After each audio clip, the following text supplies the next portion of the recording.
नमस्कार। सोचिए, क्या हो अगर इतिहास का एक सबसे बड़ा पॉलिटिकल आइडिया असल में एक बहुत बड़ी गलतफहमी पर टिका हो। सुनने में अजीब लगता है ना, पर यही मानना था 20वीं सदी के एक बहुत ही जीनियस और उतनी ही कंट्रोवर्शियल थिंकर लुई अल्थ्यूजर का। उनका एक ही मिशन था, मार्क्सवाद को खुद मार्क्सवाद से बचाना और उसे एक पक्के साइंस की तरह दोबारा खड़ा करना। तो चलिए आज इसी दिलचस्प सफर की परतों को खोलते हैं। देखिए, एल्थ्यूजर को समझने के लिए ना हमें एक बहुत गहरे कॉन्ट्रडिक्शन को समझना होगा। एक तरफ वो एक ऐसे जीनियस थे जिनके आइडियाज़ ने पूरे यूरोप में जैसे एक वैचारिक आग सी लगा दी थी, और दूसरी तरफ वो एक ऐसे इंसान थे जिनकी अपनी ज़िंदगी दिमागी परेशानियों और एक भयानक भयानक पर्सनल ट्रेजेडी से घिरी हुई थी, जिसमें उन्होंने अपनी ही पत्नी की हत्या कर दी। तो पर्सनल और पॉलिटिकल उथल पुथल की इसी आग में तप कर उन्होंने उस मार्क्सवाद की नींव हिला दी जिसे सब सच मानते थे। और यहीं से हमारा मेन सवाल शुरू होता है। भाई, एक इंसान जो खुद इतने तूफानों में घिरा हो, उसने एक पूरे इंटेलेक्चुअल मूवमेंट को रास्ता दिखाने की जिम्मेदारी कैसे उठा ले? ये जो उनका बचाव अभियान था, ये आखिर था क्या? ऐसा क्या था जो उन्हें दिख रहा था और बाकी लोगों को नहीं? तो इस रेस्क्यू मिशन को समझने के लिए सबसे पहले उस प्रॉब्लम को समझना होगा जिसे वो सॉल्व कर रहे थे। अल्थ्यूजर ने जब 20वीं सदी के मार्क्सवाद को देखा तो उन्हें लगा कि ये थ्योरी तो पूरी तरह से भटक चुकी है। उनकी नज़र में इसने अपनी वो वैज्ञानिक धार खो दी थी जिसके लिए ये जानी जाती थी। अल्थ्यूजर ने देखा कि मार्क्सवाद ना दो एक्सट्रीम्स के बीच में फंस कर रह गया है। एक तरफ था स्टालिनिज्म का कट्टरपन, जिसने मार्क्स के विचारों को बस एक नैतिक हथियार बना दिया था, और दूसरी तरफ थी एक बहुत ही धुंधली ह्यूमनिस्टिक सोच जो मार्क्स को बस एक फिलॉसफर की तरह देखती थी, जो इंसान और उसके अकेलेपन की बात करता है। अल्थ्यूजर के लिए ये दोनों ही रास्ते गलत थे। दोनों ही मार्क्स के काम का जो साइंटिफिक कोर था उसे खो चुके थे, और वो उसी साइंटिफिक कोर को फिर से ढूंढ निकालना चाहते थे।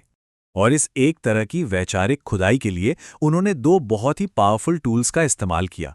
पहला था हिस्टोरिकल एपिस्टेमोलॉजी, यानी इस बात की स्टडी कि समय के साथ साइंटिफिक नॉलेज कैसे बनती है। और दूसरा था स्ट्रक्चरलिज्म, एक ऐसा आइडिया जो सतह पर दिखने वाली चीज़ों के नीचे छिपे हुए स्ट्रक्चर्स को उजागर करने की कोशिश करता है। तो अल्थ्यूजर का पहला बड़ा दांव था एपिस्टेमोलॉजिकल ब्रेक का कॉन्सेप्ट। उन्होंने बड़ी हिम्मत से कहा कि एक मार्क्स ही नहीं बल्कि दो हैं। एक है 1845 से पहले का यंग मार्क्स, जो ह्यूमनिस्ट था, फिलोसॉफिकल था। लेकिन 1845 के बाद एक मैच्योर मार्क्स का जन्म हुआ, जो एक असली साइंटिस्ट था, जो प्रोडक्शन की ताकतों और हिस्टोरिकल मटेरियलिज्म पर फोकस करता था। अल्थ्यूजर के लिए सिर्फ यही दूसरा वाला साइंटिफिक मार्क्स ही असली था। उससे पहले का सब कुछ वो बस एक वैचारिक वार्म अप था।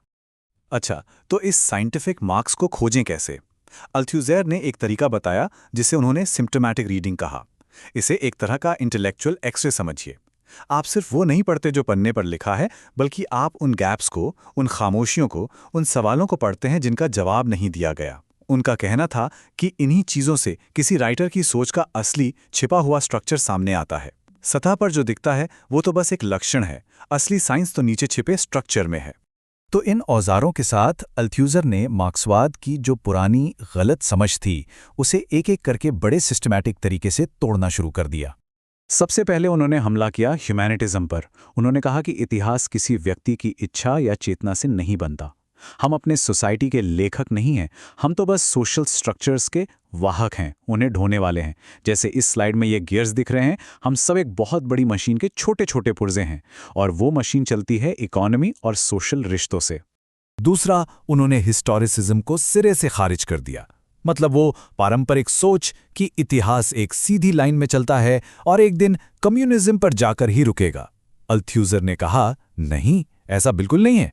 हिस्ट्री की कोई तय मंजिल नहीं होती, ये ओपन एंडेड है। क्रांति कोई ट्रेन नहीं है जो अपने तय स्टेशन पर टाइम से पहुंच जाएगी। ये तो असल में अनगिनत अलग अलग सामाजिक, राजनीतिक और आर्थिक ताकतों के टकराव का एक अनप्रिडिक्टेबल नतीजा है। और तीसरा, उन्होंने सिंपल इकोनॉमिक डिटर्मिनिज्म की भी आलोचना की। देखिए, पुराने मार्क्सिस्ट मॉडल में क्या था कि आर्थिक बेस ही राजनीति और विचारों के सुपर स्ट्रक्चर को पूरी तरह कंट्रोल करता है। अल्थुज़ेर ने कहा कि नहीं, ये एक कॉम्प्लेक्स होल है, एक जटिल ताना बाना। इसे ऐसे सोचिए, राजनीति और आइडियोलॉजी सिर्फ इकोनॉमी की कठपुतलियां नहीं है, उनकी अपनी रिलेटिव ऑटोनॉमी, यानी एक हद तक अपनी आज़ादी होती है। हाँ, इकोनॉमी आखिर में सबसे ज़रूरी है, लेकिन वही अकेला फैक्टर नहीं है जो सब कुछ तय करता है। तो पुरानी सोच को तोड़ने के बाद अल्थ्यूजर ने समाज का अपना एक नया मॉडल सामने रखा। चलिए देखते हैं कि वो कैसा दिखता था। अल्थ्यूजर के इस नए फ्रेमवर्क का एक बहुत जरूरी कॉन्सेप्ट है ओवर डिटर्मिनेशन। उनके हिसाब से क्रांति जैसी कोई भी बड़ी ऐतिहासिक घटना कभी भी सिर्फ एक वजह यानी इकोनॉमी की वजह से नहीं होती, बल्कि ये तब होती है जब समाज के अलग अलग लेवल के यानी इकोनॉमिक, पॉलिटिकल, आइडियोलॉजिकल कई सारे अंतर्विरोध एक साथ आकर एक ही विस्फोटक पल में कंडेंस हो जाते हैं या जमा हो जाते हैं। अल्थ्यूजर ने आइडियोलॉजी के कॉन्सेप्ट को भी पूरी तरह से पलट कर रख दिया। देखिए, पारंपरिक मार्क्सवाद में आइडियोलॉजी को एक झूठ या फॉल्स कॉन्शियसनेस माना जाता था, जिसे रूलिंग क्लास फैलाती है। लेकिन अल्थ्यूजर ने कहा कि नहीं, आइडियोलॉजी कोई झूठ नहीं है, ये वो फ्रेमवर्क है, वो चश्मा है जिससे हम अपनी असली जिंदगी को जीते और समझते हैं। ये सिर्फ हमारे दिमाग में नहीं होती, ये हमारे रोजमर्रा के काम, हमारे रीति रिवाजों को तय करती है। जिस तरह से हम अपने बॉस को सलाम करते हैं से लेकर जो मीडिया हम देखते हैं, सब कुछ। और ये हमें अल्थ्यूजर की शायद सबसे फेमस थ्योरी पर ले आता है, कोई भी स्टेट अपना कंट्रोल कैसे बनाए रखता है। उनके मुताबिक स्टेट दो तरीकों से काम करता है। पहला है रिप्रेसिव स्टेट अपैरेटस, यानी पुलिस, सेना, अदालतें, जो सीधे सीधे जोर जबरदस्ती या उसके डर से काम करती हैं। लेकिन वो कहते हैं इससे कहीं ज्यादा जरूरी हैं आइडियोलॉजिकल स्टेट अपैरेटस या आईएसए। ये हैं स्कूल, मीडिया, धर्म, यहाँ तक कि परिवार। ये ताकत से नहीं बल्कि लोगों के विचारों और व्यवहार को शेप देकर उन्हें ढाल कर काम करते हैं, ताकि लोग मौजूदा सिस्टम को खुद ब खुद स्वीकार कर लें। अल्थ्यूजर के आइडियाज क्रांतिकारी तो थे, लेकिन उतनी ही ज्यादा विवादास्पद भी। तो अब एक नजर डालते हैं उनकी थ्योरी की कुछ मेन आलोचनाओं पर, और ये भी देखते हैं कि उनकी विरासत क्या रही। तो क्रिटिक्स का ये कहना था कि अल्थ्यूजर का सिद्धांत बहुत ज्यादा कट्टर था, जो अपने खिलाफ जाने वाले सबूतों को देखता ही नहीं था।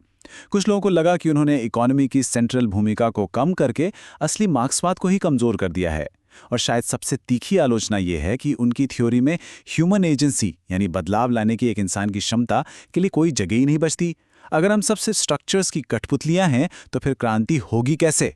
लेकिन इन सारी आलोचनाओं के बावजूद अल्थ्यूजर का असर बहुत गहरा और दूर तक रहा। और मजे की बात यह है कि जहां पारंपरिक मार्क्सवाद पर उनका असर धीरे धीरे कम हो गया, वहीं उनके वैचारिक टूलकिट ने कई नए फील्ड्स को जन्म दिया। Cultural studies, post structuralism, feminist theory और फिल्म क्रिटिसिज्म जैसे एरियाज ने उनके आइडियाज को अपनाया, खासकर आइडियोलॉजी और आईएसए पर उनके काम को। आखिर में अल्थ्यूजर एक बहुत ही कॉम्प्लेक्स फिगर बने हुए हैं। उनकी जिंदगी एक ट्रेजेडी थी और उनके कई सिद्धांत आज भी बहस का हिस्सा हैं।